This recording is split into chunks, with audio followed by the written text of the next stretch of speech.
अस्सलाम वालेकुम तमाम स्टूडेंट्स। मैट्रिक का paper first time new book से हो रहा है, तो आपको इम्पोर्टेंट बताते हैं और ताकि आप उनको लाजमी देख लें। और फर्स्ट चैप्टर है सेट और फंक्शन, लेकिन याद रहे कि मैं आपको जो है वो डबल टिक से मोस्ट इम्पॉर्टेंट बताऊंगा जिसके आने के इंशाल्लाह पूरे पूरे चांसेस हैं, और सिंगल टिक से वो बताऊंगा जिसके थोड़े से कम चांसेस हैं, लेकिन दोनों ही आप लोग कर लेंगे तो बेस्ट है। सबसे पहले सेट एंड फंक्शन है, तो ये चैप्टर जो है आपका, इससे याद रखें कि जो जो रास्ते में चीज़ें आती जाए उसमें जो एमसीक्यूज़ है वो भी मैं आपको बताता जाऊँ, कि एमसीक्यूज़ काफ़ी सारे आ सकते हैं। अब जैसे इक्वल सेट है, यहाँ पे इक्वल सेट है, ये एमसीक्यूज़ के लिहाज से है, यानी कि ओवरऑल सारी बात कर रहा हूँ। आपका प्रॉपर सबसेट की डेफिनेशन दे के एमसीक्यूज़ पूछ सकते हैं, उसकी इंडिकेशंस क्या होती हैं। उसके अलावा इम्प्रॉपर सबसेट, जैसे अगर एक सेट के अंदर 3 एलिमेंट है तो 3 एलिमेंट को दिखा दिया जाए तो वो सब सेट इम्प्रॉपर सेट कहलाता है। तो ये सारे पॉइंट एमसीक्यूज़ के लिहाज से इंपॉर्टेंट है। 17.2 में देखते हैं तो यहाँ पे तकरीबन एक दो क्वेश्चन है जो इम्पोर्टेंट नज़र आ रहे हैं। वो है आपका क्वेश्चन नंबर 4 के अंदर मैं इसको आपको डबल टिक करूँगा कि ये दो डी मॉर्गन्स लॉ के मुताबिक हैं। ये दो क्वेश्चंस हैं, आपका 4 का नंबर 3 और इसी तरह नंबर 4। ठीक है, ये नोट कर लें, ये क्वेश्चन बहुत ज़्यादा इंपॉर्टेंट है। और 4 वाले को मैं यहाँ पे भी सर्किल बना रहा हूँ और डबल टिक इसलिए कर रहा हूँ कि इसके चांसेस सबसे ज़्यादा हैं। अच्छा, तो अब उसके बाद कुछ इस तरह की एमसीक्यूज़ हैं जिसके अंदर अक्सर बच्चों के नंबर कट जाते हैं, कि जैसे associative properties of the union है। तो आपको इस तरह से ये शक्ल लिख के दे दें और लिखने के बाद इसका नाम पूछे तो आपने याद रखना है कि चूँकि यहाँ पे यूनियन का इस्तेमाल हो रहा है तो यूनियन तो आएगा ही, लेकिन इस प्रोसेस को हम एसोसिएटिव प्रॉपर्टीज़ के नाम से याद रखते हैं। तो इंटरसेक्शन के लिहाज से भी एक याद कर लें तो दूसरी भी आसान हो जाती है, यहाँ इंटरसेक्शन का है, लेकिन ये सारे पॉइंट एमसीक्यूज़ के लिहाज से हैं। ठीक है, अब बुक बहुत बड़ी है तो लिहाजा जहाँ जहाँ मैं आपको एमसीक्यूज़ का पॉइंट नज़र आएगा तो वो भी बता देंगे और इसको देखते जाएं आप। तो यहाँ पे कुछ इस तरह के भी क्वेश्चंस होते हैं, जैसे ये वेरिफिकेशन है, ये मतलब कि रेगुलर क्वेश्चंस तो नहीं है, लेकिन कभी कभार एग्ज़ाम में आने के चांसेस होते हैं, यानी कि ये थोड़े से कम चांसेस हैं।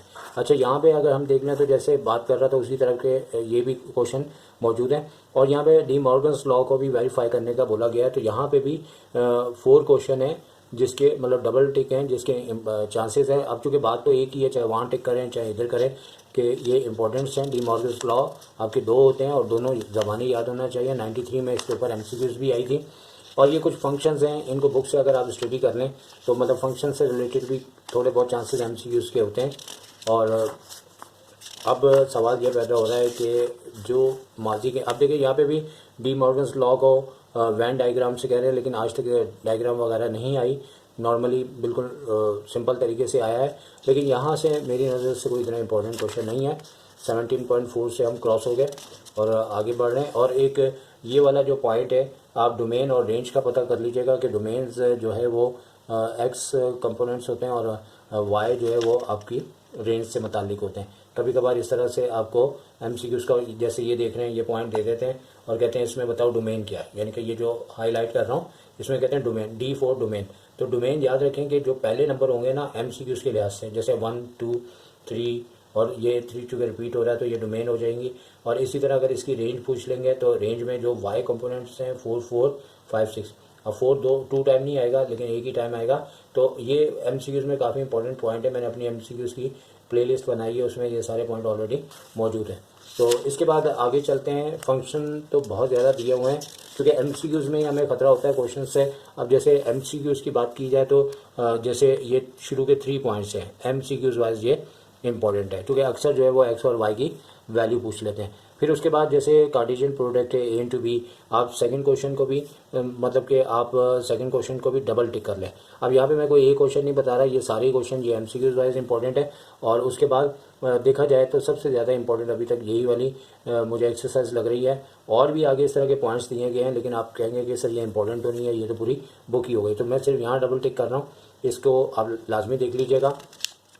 और उसके बाद इसकी मिसलेनियस की एमसीक्यूज़ की हाल ही में मैंने वीडियोस बनाई थी, लाजमी देख लीजिएगा, क्योंकि बुक में काफ़ी मुश्किल पॉइंट है जो कि अगर आगे तो काफ़ी प्रॉब्लम होगा, लेकिन पहला साल है, बोर्ड वाले थोड़ा बहुत ख्याल करेंगे। अच्छा, वेरिएशन यूनिट 18 आ चुका है, इसके अंदर हर लिहाज से बात कर रहे हैं। अगर ओवरऑल यहाँ देखा जाए तो आप सिंगल टिक कर लें क्वेश्चन नंबर 7 में, क्योंकि यहाँ पे आपको एक्स की वैल्यू को फाइंड आउट करना होगा।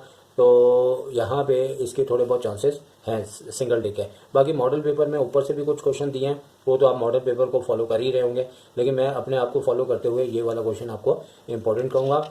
और उसके बाद जैसे ये अगर फर्स्ट क्वेश्चन है तो इसमें MCQs वाइज ये इंपॉर्टेंट हो सकता है, क्योंकि इसके अंदर आपको जो है वो रेशो मिनिमम पूछी हुई है, ठीक है। तो इसके ऊपर वीडियो मैंने बनाई हुई है, चाहो तो आप जा सकते हो, प्लेलिस्ट में जाके देख सकते हो।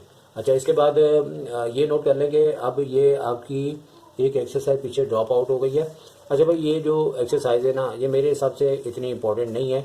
अगर आ भी जाए तो आपके पास चॉइस होती है, इसलिए मैं आपको 95% इम्पॉर्टेंट और 80% इम्पोर्टेंट की बात कर रहा हूँ, क्योंकि आपके पास चॉइस भी होगी तो छोड़ सकते हो।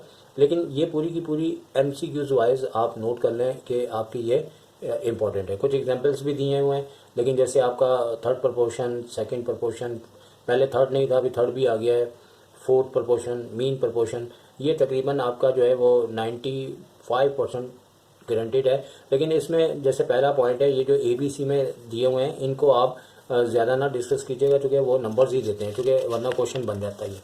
जैसे जैसे ये स्टार्टिंग का नंबर दिया है या एग्जाम्पल में देख लें, ये कर लें। इसी तरह नंबर 4 के अंदर x की वैल्यू फाइंड करनी है, इसको कर लें। तो उसके बाद हमारे पास हम आगे बढ़ते हैं।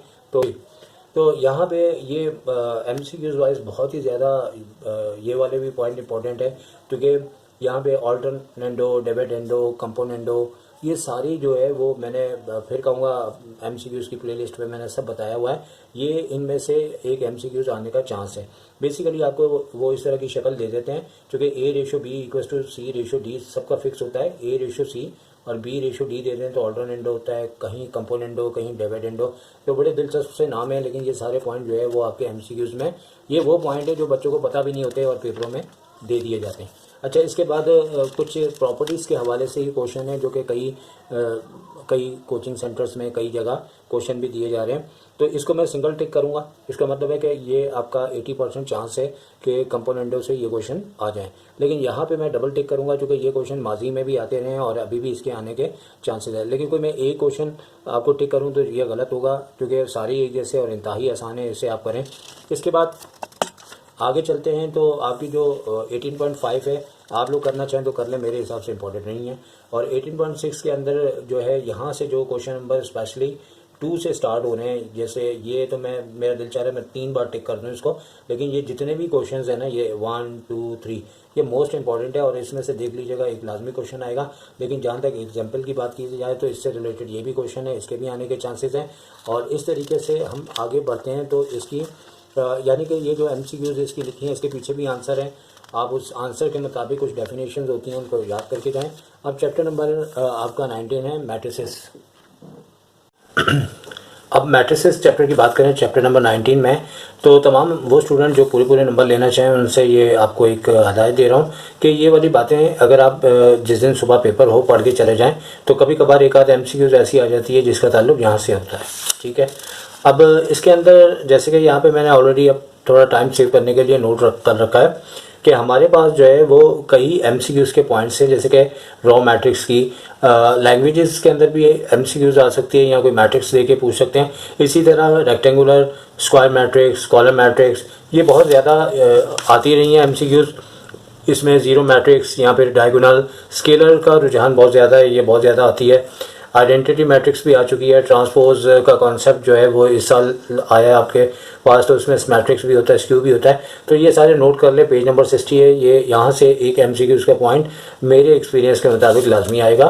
और जहाँ तक बात की जाए क्वेश्चंस के हवाले से, तो यहाँ से एक लॉन्ग का क्वेश्चन बनेगा, लेकिन वो आगे से यानी कि 19.1 में से, जैसे यहाँ पे मैं MCQs नोट कर रहा हूँ, ऑर्डर भी आपसे पूछ लेते हैं। और उसके बाद इसमें भी टाइप्स दी हुई हैं कि ये कौन सा मैट्रिक्स है, डायगोनल है, ये सब इंपॉर्टेंट है। और स्क्यू मैट्रिक्स और का कॉन्सेप्ट इस साल आया है आपके पास, तो इसके भी थोड़े बहुत चांसेस बनते हैं MCQs के लिहाज से, या कोई पता नहीं छोटा मोटा क्वेश्चन दे दें, पहला साल हो। तो अब इस साइड पे आते हैं। तो यहाँ पे हमारे पास ये सारे क्वेश्चन तकरीबन देखा जाए तो एक जैसे ही हैं, लेकिन इसमें क्वेश्चन नंबर 8 के थोड़े बहुत से चांसेस नज़र आते हैं। इसके बाद एक, चूँकि 3x3 हमारा फर्स्ट ईयर का कॉन्सेप्ट है, और इसमें मल्टीप्लिकेशन काफ़ी, मतलब कि इसमें स्पेस चाहिए होता है, पेज चौड़ा चाहिए होता है, तो ज़रा बहुत प्रैक्टिस करके जाएं ताकि इसमें कोई गड़बड़ ना हो। इसके बाद 13 क्वेश्चन भी इस लिहाज से कि बहुत लेंदी नहीं होते और ऑर्डर 2x2 का है, तो इस तरीके से आपकी मुख्तलिफ किस्म की प्रॉपर्टीज़ होती है और इसे प्रूव करना होता है। इसके भी चांसेस हैं, 14 के भी हैं। इसके बाद अगर इसकी बात की जाए तो काफ़ी लेंदी हो जाता है क्वेश्चन, इसके शॉर्ट में इसके चांसेस नहीं हैं। और अब जो आगे की एक्सरसाइज है उसमें ये बताता चलूँ कि मॉडल पेपर में भी पेज नंबर 73 दिया है, तो आपका इन्वर्स फाइंड आउट करना होता है एडजॉइंट मेथड से। तो मॉडल पेपर वालों ने सिर्फ इसी को ही लॉन्ग अपने लिहाज से कहा हुआ है, जो कि इतना मुनासिब नहीं है, और भी होने चाहिए थे। तो जिस तरह हम 9 में कहते हैं ग्राफ का क्वेश्चन और फैक्टराइजेशन है, इस वक्त इसकी अहमियत बिल्कुल इस तरह है कि इसने पेपर में लाजमी आना है। और बोर्ड वाले ज़्यादातर जो है बुक का सेम टू सेम क्वेश्चन दे देते हैं, तो मे भी चांस है कि ये एग्जाम्पल आ जाए, करके जाएंगे तो आंसर जहन में बैठ जाएगा। और इसी तरह से अगर आगे जो इसकी एक्सरसाइज है इसके हवाले से बात की जाए तो ये तो सारे डिटरमिनेंट्स हैं, मे भी थोड़ा बहुत चांस है कि इस टाइप का क्वेश्चन आपको इस एक्सरसाइज 19.2 में दे दें। बाकी ये कि ये आपका MCQs का पॉइंट है और नंबर 3 से नोट कर लें। और इसके बाद जिसकी बात कर रहा था कि माजी में भी मैट्रिक में A इन्वर्स B इन्वर्स भी आते रहे, लेकिन चूँकि मॉडल पेपर में उन्होंने इन्वर्स जो है वो ऑर्डर 3x3 का बोला हुआ है, इस लिहाज से हर शख्स इसी को इंडिकेट कर रहा है, लेकिन हो सकता है 2x2 का, लेकिन लॉन्ग में 2x2 का नहीं आ सकता क्योंकि वो छोटा क्वेश्चन होता है, जल्दी आंसर आ जाता है। और इसके बाद ये याद रहे कि ये ऊपर वाला और नीचे वाला तकरीबन इन दोनों में से दोनों या कोई एक कंफर्म है। सॉल्व द इक्वेशन क्रैमर या मैट्रिक्स, तो याद रखें कि क्रैमर या मैट्रिक्स से ये आ सकता है, और पहले भी 5 मार्क्स का आता था, तो अभी भी इसके 5 मार्क्स के ही चांसेस हैं। अगर लॉन्ग में देंगे तो इसके साथ कोई पार्ट लगाना पड़ेगा। अब इसके बाद 20 चैप्टर पे आ जाते हैं। 20 चैप्टर जो है ना बेसिकली ये फर्स्ट ईयर से आया हुआ है और काफ़ी बच्चे इससे खौफज़दा भी हैं, क्योंकि फ़र्स्ट टाइम ही आपके मैट्रिक में इसका मतलब कि एग्ज़ाम के पेपर में आएगा। तो फर्स्ट ईयर का चूँकि एक अपनी सोच होती है, हर टीचर जो इंटर को पढ़ा रहा है वो तकरीबन जो मैं क्वेश्चन गैस कर रहा हूँ वही सारे कर रहे हैं, लेकिन चूँकि मैट्रिक का एक तरह से कह लें कि थोड़ा सा मिजाज बिल्कुल जुदा है, तो बाद वक्त बिल्कुल उल्टा काम भी कर सकते हैं कि जो क्वेश्चन हमें इंपॉर्टेंट नज़र आ रहे हैं वो ना दें और जो इम्पॉर्टेंट है उन्हें कम कर दें। लेकिन चूँकि वो भी इन तमाम यूट्यूब्स की वीडियोस को, मुख्तलिफ कोचिंग्स के पेपर्स को वो वॉच कर रहे होते हैं, तो लिहाजा अब इस मीडिया के थ्रू उनकी सोच तकरीबन यही होगी जो हम आपको बता रहे हैं। और ये याद रहे कि ये सारे पॉइंट्स जो है ना यहाँ जैसे मैंने नोट किए हैं, इसमें से एक MCQs का लाजमी पॉइंट आएगा, और इस कॉन्सेप्ट के बगैर आगे की एक्सरसाइजें इसकी समझ भी नहीं आती। मतलब डिस्क्रीमेंट आपका इक्वल कब होता है, रैशनल कब होता है, इररेशनल कब होता है, ये सारे कॉन्सेप्ट्स यहाँ पे हैं। और मेरा मकसद सिर्फ इस वक्त आपको ये बताना है कि क्या चीज़ यहाँ से इम्पोर्टेंट है। और बाकी मैंने MCQs कम्प्लीटली अपने प्लेलिस्ट बना के रखी हुई है और आप लोगों के लिए, और ईमानदारी से करें, जाएँ और देखें। और अच्छा जी, अब इसके बाद जो है इस एक्सरसाइज पे आते हैं। तो यहाँ पे मैंने गोल सर्किल बनाया है, और इसलिए बनाया कि इसमें कई क्वेश्चंस हैं और ये हमारे फर्स्ट ईयर में भी तकरीबन बहुत ज़्यादा हर 3 साल में एक बार आता था। लेकिन ये बताते चलें कि अगर ऊपर का क्वेश्चन देखेंगे तो 2-3 लाइन में ही सॉल्व हो जाता है। तो मे बी चांस ये है कि जैसे इस तरह ब्रैकेट्स करके क्वेश्चन दिए हुए हैं, जैसे नंबर 4 हो गया, यहाँ से नंबर 7 है, और 8 को भी खैर 8 बिल्कुल ऊपर की तरह है। तो ये 2-3 क्वेश्चन जो एंड के हैं वैसे तो सारे करके जाएँ, नंबर 4 और नंबर 7 का चांस है। उसके बाद एक तरफ से तो के की वैल्यू पूछी जाती है, फिर उसके बाद प्रूव करना होता है। और नंबर 3 में भी जैसे के की वैल्यू बोली हुई है इक्वल रूट्स कहते हुए, यानी कि मेरे हिसाब से ये वाला जो क्वेश्चन है इसका फर्स्ट पार्ट, इसके चांसेस भी काफ़ी बनते हैं। बाकी ये प्रूव करना रियल है, तो ये इंटर में भी बहुत ज़्यादा दिया जाता था, इस लिहाज से दोनों क्वेश्चन इंपॉर्टेंट है। और रैशनल वाले को सिंगल मैंने टिक किया है, इसका मतलब है कि आप अगर कर लें तो बेहतर है, अदरवाइज़ ये है कि ना करें तो चॉइस भी आपके पास 5 होंगे क्वेश्चन चॉइस के। अच्छा, उसके बाद ये जो क्वेश्चन आपको नज़र आ रहा है ये हर टीचर का मेरे अलावा भी यही ऑब्जर्व है, और मैंने भी अपने पेपर में हर पेपर में ही दिया अपने स्टूडेंट्स को, और फिर मैंने बाद में PC का पेपर और मुख्तलिफ जगह के दिखे तो उन्होंने भी दिया। यकीनन जो इंटर को पढ़ाने वाले हैं उनका जहन एक जैसा ही होता है। तो ये क्वेश्चन ऊपर छोटा सा मैंने L लिखा है, एक्सरसाइज है 20.2, ये लॉन्ग में चांस है। इसके बाद नंबर 2 शॉर्ट में चांस है, और उसके बाद 3 के अंदर भी बहुत सारे पार्ट्स हैं। जैसे मॉडल पेपर वालों ने आपका फर्स्ट वाला दिया था, लेकिन ज़रूरी नहीं है कि 100% पूरा मॉडल पेपर ही आ जाए, लेकिन उन्होंने सारे इशारे दिए हैं। यानी अगर ये सारे सिंगल टिक है, लेकिन ये डबल टिक है, इसे लाजमी कीजिएगा। बाकी इससे भी मैक्सिमम करें, चूँकि इसमें से आ सकता है क्वेश्चन। अच्छा, इसके बाद आगे की एक्सरसाइज के ऊपर बात करते हैं तो ये है आपकी 20.3। तो इसके अंदर जो है वो आप देख लें, अगर आप इसे कर सकें तो करें, वरना अदरवाइज इसमें सारे क्वेश्चन एक जैसे हैं और कोई एक इसमें नहीं कहा जा सकता कि इम्पोर्टेंट है। और अलबत्ता 20.4 के अंदर याद रहे कि फर्स्ट क्वेश्चन और स्पेशली सेकंड क्वेश्चंस के ऑल पार्ट्स काफ़ी ज़्यादा इंपॉर्टेंट है, इसे करके जाइएगा। और तीसरा भी कर सके तो बहुत बेहतर है, क्योंकि इसके मतलब इन दोनों, इसके लॉन्ग में चांसेस है नंबर 2 के, और इसका शॉर्ट में चांस है, और इसको देख लीजिएगा। अच्छा, अब आगे चलते जाएं, क्योंकि बहुत सारे चैप्टर्स हैं आपको बताने हैं। इसमें भी पहला क्वेश्चन अगर कर लें तो बहुत बेहतर है, क्योंकि इसके अंदर आपको इसकी इक्वेशंस के लिहाज से आपको बनानी होती है। और सेकंड वाला तो इसे एल लिख लें, लॉन्ग वाइज इंपॉर्टेंट है और बहुत ज़्यादा इंपॉर्टेंट है ये वाला ना, लॉन्ग के लिहाज से बहुत ज़्यादा इंपॉर्टेंट है। इसके बाद 6 एक्सरसाइज बिल्कुल इतनी कोई ख़ास नहीं है। और अलबत्ता बात की जाए यहाँ से, तो ये फर्स्ट ईयर में इससे रिलेटेड लॉन्ग में क्वेश्चन आता था, तो अभी भी लॉन्ग में चांसेस है। वैसे तो 1 से लेकर 9 तक आप कर लें तो बहुत ही बेहतर है, लेकिन 5 तक भी कर लें तो इंशाल्लाह आपका गुजारा हो जाएगा। ठीक है, इसके बाद चैप्टर नंबर 20 पे आते हैं। तो 20 में पार्शियल फ्रैक्शन का है चैप्टर, देखना चाहें तो पार्शियल फ्रैक्शन है 21 है, सॉरी चैप्टर। और इसके अंदर जो है वो आपका जो क्वेश्चन नंबर एक्सरसाइज 21 और 22 ये 2 ही आ सकती हैं। और इसमें कोई क्वेश्चन अगर मैं आपको एक बता दूं तो वो बिल्कुल ऐसे ही होगा कि मैंने एक तुक्का लगाया, और तुक्के के बजाय आप ये समझ लें कि चूँकि 21.1 और 2 ये दोनों एक्सरसाइज, तो ये फ्रीक्वेंसी डिस्ट्रीब्यूशन इसका बिल्कुल पहला कॉन्सेप्ट है, इसे सिंगल टिक किया है। अगर आप कर सकें तो इससे एमसीक्यूज भी काफ़ी सारी कवर हो जाती है, बेस्ट होगा। इसके बाद एक बात बताता चलूँ कि आप अगर इसकी एग्जाम्पल्स करें तो ज़्यादा फ़ायदे में रहेंगे, क्योंकि एग्जाम्पल्स से क्वेश्चन काफ़ी ज़्यादा आते हैं और समझ में भी आ जाते हैं। लेकिन अगर यहाँ पे बात की जाए कि एक्सरसाइज जो इम्पोर्टेंट है तो उसमें बात कर लेते हैं। और यहाँ पे ये सारे मेथड दिए हुए हैं, और यहाँ से एक्सरसाइज 22.3 है, इसका फर्स्ट क्वेश्चन लाजमी कीजिएगा। ये मैं बार बार बता रहा हूँ, चूँकि फर्स्ट क्वेश्चन में अर्थमेटिक मीन, ज्योमेट्रिक मीन और मीडियन, मॉड सब दिए हुए हैं, तो ये अनग्रुप डाटा का क्वेश्चन है। और यहाँ से 9 क्वेश्चन जो है ना, इसमें चूँकि है तो सारे कवर इसमें हो सकते हैं, लेकिन कुछ बातें मैं आपको बताता चलूँ कि arithmetic mean, geometric mean, harmonic mean, 2 नए टॉपिक आए हैं इसमें, ज्योमेट्रिक मीन और हार्मोनिक मीन। लेकिन इस क्वेश्चन के अंदर अगर आप देखेंगे तो आपको 3-4 मेथड दिए हुए हैं। उसके अलावा आप ये समझे कि आप कोई भी क्वेश्चन इसमें कर लें, लेकिन सारे मेथड से अगर एक भी ढंग से कर लेंगे, ये ग्रुप डाटा वाइज है जिसमें क्लास इंटरवल या क्लास बाउंड्री दी जाती है, तो आप सारे क्वेश्चन करने की अहलियत रखते हैं। अलबत्ता शॉर्टकट मेथड, डायरेक्ट मेथड पहले भी था, तो उन्होंने कभी पाबंदी नहीं लगाई थी आप इस मेथड से करें। डायरेक्ट मेथड सबसे बेस्ट है और उसी से ही आप करें और इंशाल्लाह उससे बन जाएगा। इससे आगे चलें। अब जैसे मैं बार बार ये कह रहा हूँ कि इसके अंदर जो एग्जाम्पल्स दिए हैं, जिसमें group data wise, ungroup data wise, arithmetic mean, mod और जो नए टॉपिक्स आए हैं वो सारे करें। अब जैसे ये आपकी एक्सरसाइज आ जाती है कौन सी, 22.4, तो इसमें ये जो W की वैल्यू दी हुई है, उसके बाद ये वाला जो क्वेश्चन है ना, ये काफ़ी ज़्यादा इंपॉर्टेंट लग रहा है, जिसमें पहले भी इस तरह था कि इसमें प्रूफ करना होता था, लेकिन चूँकि ये सारे 5 के 5 आपको अनग्रुप डाटा के दिए हुए हैं, एवरेजेस के नाम जो है, लेकिन ऐसा नहीं होगा कोई 3 आपको दे सकेंगे, उसके अलावा जो है वो कोई भी 3 हो सकते हैं। पहले तो खैर अर्थमेटिक मीन, मॉड, मीडियन होते थे। तो अगर अर्थमेटिक मीन, मॉड, मीडियन की बात की जाए तो वो सेंट्रल ऑफ टेंडेंसी या एवरेज होता है। तो अब जो मैं एक्सरसाइज निकाल रहा हूँ वो है आपका डिस्पर्शन, यानी कि रेंज, वेरिएंस, स्टैंडर्ड डेविएशन।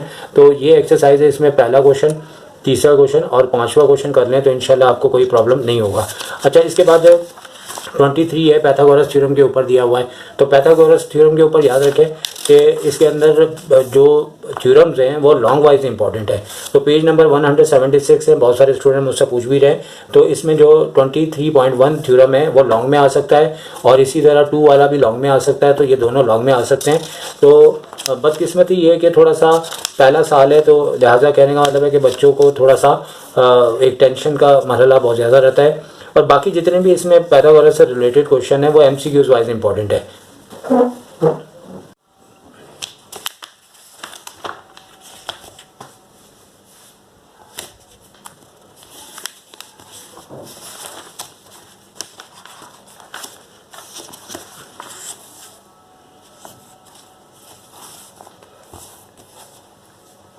अब अगर बात करें मतलब कि 24 चैप्टर में तो यहाँ पे थ्योरम्स इंपॉर्टेंट है, और याद रखें ट्राइंगल से रिलेटेड जो है वो आपके लॉन्ग वाइज इंपॉर्टेंट है, और जो सर्किल वाले हैं वो बहरहाल पहला साल है लॉन्ग में भी, लेकिन ज़्यादातर ट्राइंगल वाले जो हैं वो 2 ही चैप्टर से रिलेटेड हैं। अब इसमें 24.1 पेज नंबर 164 ये नोट कर 184 ये नोट कर लें कि ये वाला मॉडल पेपर में भी दिए हुए हैं, तो इसके चांसेस हैं आने के, और लॉन्ग वाइज का मतलब है कि आपके 10 मार्क्स का बन जाएगा। उसके बाद ट्राइंगल से रिलेटेड कुछ और भी हैं, लेकिन बहरहाल मॉडल पेपर का मकसद ये नहीं होता, पहले साल पता ये चांसेस होते हैं कि मॉडल पेपर में जो बताए होते हैं उन्हीं में से ही काफ़ी हद तक आ जाते हैं ताकि बच्चों को कोई दिक्कत ना हो। लेकिन कुछ ऐसे भी होते हैं जो एक्स्ट्रा और नए आते हैं यहाँ पे जो उन्होंने बताए नहीं होते। तो याद रखिए अब ये सर्कल से रिलेटेड स्टार्ट हो गया, तो सर्कल से रिलेटेड ये बात नोट कर लें कि ये 2 थ्योरम मैं बता रहा हूँ, पेज नंबर 199 है, और ये दोनों थ्योरम यानी कि 25.2 और यहाँ से आपका ये 25.3 पेज नंबर 200, ये दोनों माजी में भी ऐसा हुआ कि एक साल वो वाला, एक साल ये वाला, एक साल वो वाला, एक साल ये वाला। तो ये इतनी अहमियत है कि अभी तक जितना मैंने बताया टॉप लिस्ट में ये दोनों थ्योरम है, तो ये दोनों लाजमी याद करके जाएँ, शॉर्ट में या लॉन्ग में। ज़्यादा चांस शॉर्ट में ही है, लेकिन चूँकि लॉन्ग में भी उन्होंने दिए हुए हैं। उसके बाद एक ये थ्योरम भी है जो कि आने के चांसेस है, पेज नंबर 203 है। तो देखिए अगर 25.5 है, अगर देखें तो थ्योरम इंतहाई ज़्यादा है, और क्योंकि पहला साल होता है तो इसमें एक आइडिया होता है, दूसरे साल मज़ीद आइडिया होता है, और तीसरे साल तो सभी को पता लग जाता है कि पेपर किससे आएगा, कहाँ से आएगा। लेकिन पहले साल मॉडल पेपर की बड़ी अहमियत होती है, उसको लाजमी देख के जाएँ। अब थ्योरम देखा जाए तो पहले 29 होते थे, अभी इन्होंने डिफरेंट भी किए हैं और ज़्यादा भी किए हैं, और यकीनन जब एक नई मॉडल की गाड़ी आती है तो उसमें कुछ रद्द-बदल भी होता है। तो यहाँ पे जैसे चैप्टर नंबर 27 है, तो यहाँ पे भी मैंने टिक किए हुए हैं, और अगर इंपॉर्टेंट होंगे तो सामने आ जाएगा। तो ये आ चुका है, पेज 100-128 है, और इसमें तो नहीं, अलबत्ता पेज नंबर 229 में 27.4 है, जो कि थ्योरम बिल्कुल छोटा सा है, तो लॉन्ग में तो ये नहीं, शॉर्ट में ही आ सकता है, और मॉडल पेपर में भी दिया हुआ है। इसके बाद आ जाते हैं 28 में भी एक थ्योरम मुझे इंपॉर्टेंट नज़र आ रहा था, 28.1, इसके भी चांसेस बहुत ज़्यादा हैं। ठीक है, मेरे स्टूडेंट तो जानते हैं, मैंने पेपर में भी दिया था कि जो पहले आते रहे हैं और उनके आने के भी चांसेस ज़्यादा होते हैं, और चूँकि वो सेम टू सेम ही है। और अब आ जाते हैं प्रैक्टिकल ज्योमेट्री के ऊपर। अब मज़ीद यहाँ से कोई इंपॉर्टेंट नज़र नहीं आ रहा मुझे, और वैसे भी गैस का मतलब होता है गैस पेपर बताने का कि आपको इतने बताए जाएंगे, आपका दिल भी चाहे याद करने का। तो अब आप 29 के अंदर आ जाएँ, और ये 10 नंबर का लाजमी क्वेश्चन आएगा, और 29.2 इसमें पहला वाला जो है सबसे ज़्यादा रिपीट होने वाला क्वेश्चन है, सर्कम सर्किल। ये ट्राइंगल से रिलेटेड है, फिर नंबर 2 है ये आपका इन सर्किल है, फिर 3 है स्क्राइब सर्किल है। तो तीनों करेंगे तो पायदारी है, अगर पहला वाला टाइम नहीं है तो पहला वाला कर लेंगे, और 10 मार्क्स का आता है, विद कंस्ट्रक्शन आपको करना होता है। और इसके बाद 29.5 है, और 29.5 पे मैंने अपने प्लेलिस्ट के अंदर जो है टेंजेंट से रिलेटेड सारे मतलब के क्वेश्चन जो इंपॉर्टेंट है मैंने बताए हैं। तो इसमें पहला वाला क्वेश्चन है, इसमें डायरेक्ट और ट्रांसफ़र 2 होते हैं, तो इसको भी आप कर लें तो बेहतर है। लेकिन स्पेशली जो है आपका क्वेश्चन नंबर 2 बहुत ज़्यादा इंपॉर्टेंट है, क्योंकि इसमें डायरेक्ट और ट्रांसफ़र टेंजेंट 2 दिए होते हैं, पेज नंबर है 262, और इसके अंदर दोनों का रेडियस डिफरेंट होता है। अब लास्ट हमारा 30 चैप्टर है जो ट्रिग्नोमेट्री से रिलेटेड, तो ये 30.1 है, ये 30.1 है। इसमें ये वाले जो शुरू के 2 क्वेश्चन दिए हैं, इन दोनों का जो है वो MCQs में बहुत चांस है, बल्कि तीनों का, पहला, दूसरा, तीसरा, चौथा, ये 4 के 4 पार्ट्स जो इसमें छोटे क्वेश्चंस हैं स्टार्टिंग के हैं, वो जैसे ये वाला आपका MCQs में क्वेश्चन नंबर 4 MCQs में चांस है, और क्वेश्चन नंबर 3 का भी MCQs में चांस है, जबकि 1 और 2 का हो सकता है कि 2 क्वेश्चन देके आपको 5 मार्क्स का बना के दे दें। तो इसके बाद इस एक्सरसाइज में जाते हैं 30.2, तो इसमें जो है वो MCQs ही के इस पेज से चांसेस है। अलबत्ता यहाँ पे पेज नंबर 274 पे आते हैं, तो आपको यहाँ पे बताया हुआ है कि काफ़ी ज़्यादा इंपॉर्टेंट है। क्वेश्चन नंबर 10 है, 9 नहीं है, 8 सबसे ज़्यादा, 7 है, 6 है। ये इन क्वेश्चंस को करके जाएँ, इससे शॉर्ट क्वेश्चन आने के चांसेस हैं। और इसके बाद 30.4 है, और 30.3 भी अभी बाकी है। तो 30.3 के अंदर जो है आपका ये वाला क्वेश्चन स्पेशली नंबर 3 और 4 तो MCQs वाइज इंपॉर्टेंट है। नंबर जो आपका 6 है, इससे लॉन्ग वाइज क्वेश्चन बन सकता है, लेकिन चूँकि लॉन्ग में उन्होंने बोर्ड वालों ने नहीं बताया, हम अपने तौर पे बता रहे हैं, लेकिन लॉन्ग नहीं तो शॉर्ट में अलबत्ता क्वेश्चन आने के चांसेस हैं। कुछ आइडेंटिटीज़ हैं जिससे प्रूफ करना होता है, ये पहली ये हो गई sine square theta cos square theta equals to 1। इसी तरह ये सेकंड है और ये थर्ड है। इस आइडेंटिटी को अक्सर लोग भूल जाते हैं कि इन्हें ड्राइव करने के लिए भी कहा जाता है। इस क्वेश्चंस की बात की जाए तो ओवरऑल सारे क्वेश्चन करने चाहिए, लेकिन अगर इंपॉर्टेंट देखा जाए तो नंबर 2, नंबर 8 और नंबर यहाँ से 5 वाला, और यहाँ से एक 10 वाला इंपॉर्टेंट दिखाई दे रहा है। बाकी ये है कि ये सारे एक इम्पॉर्टेंट गैस ही हैं, लेकिन इनमें से इंशाल्लाह आ जाएंगे। और यहाँ बात की जाए तो पहला क्वेश्चन आने को तो आ सकता है, लेकिन ये डिग्री बगैर साइंटिफिक कैलकुलेटर से नहीं निकल सकती। तो इसकी बुनियाद पे या तो इसकी वैल्यू देंगे, और अगर नहीं देते तो इस क्वेश्चन के चांसेस नहीं है। क्वेश्चन नंबर 2 और क्वेश्चन नंबर 3 का चांस इसलिए है कि ये क्वेश्चन बहुत ज़्यादा पहले भी रिपीट होता था, और 4, 5 अमूमन ये फर्स्ट ईयर में ये कह के कि क्वेश्चन काफ़ी लेंदी हैं, तो माजी में भी ये कभी भी इस तरह के नहीं आए थे। तो यहाँ देखा जाए तो काफ़ी हद तक नंबर 2 और नंबर 3 में से आने के चांसेस हैं। इसके साथ मैं इजाज़त चाहूँगा, आपका इंपॉर्टेंट कंप्लीट हो गया। दुआओं में याद रखें। अल्लाह हाफ़िज़।